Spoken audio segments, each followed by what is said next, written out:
Morning, lovely bright day, nice and crisp and nice and sunny, and I'm with young Reese. Reese works for me part-time and has for nearly just over a year and a half now, and he's an excellent young man. Say good morning, Reese. Good morning.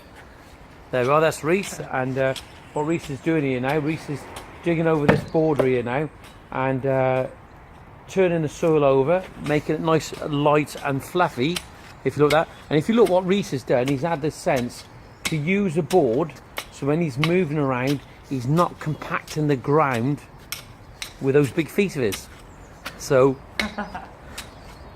well, he ain't got big feet really, he's not that big, but those boots are big anyway. So what he's doing is using the board so he doesn't compact the earth, and what Reese is very carefully doing, he's removing any weeds and roots that's not required in the garden, and things like dandelions that he's just missed just here.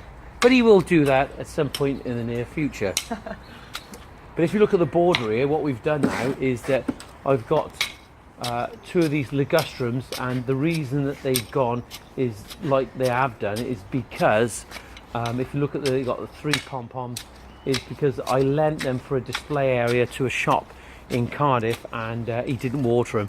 But if you look at that one's looking a bit poorly, but this one I put in the ground as well, and it's starting to come back now, so it's looking good. But on here we've got some boxes as well, pyramids that'll need cutting. We've let them go over it in the during the winter period, and I did have a hedge along here at one point, and we had to remove it because of box blight.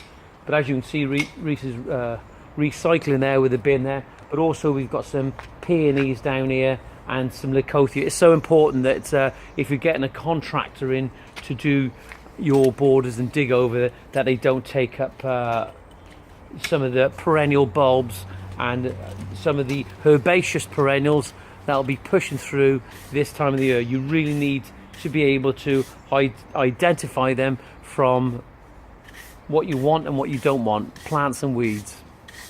Right, that's about it, and that wraps it up for this morning. There's a little lesson in how to keep your border nice and clean and aerate the soil.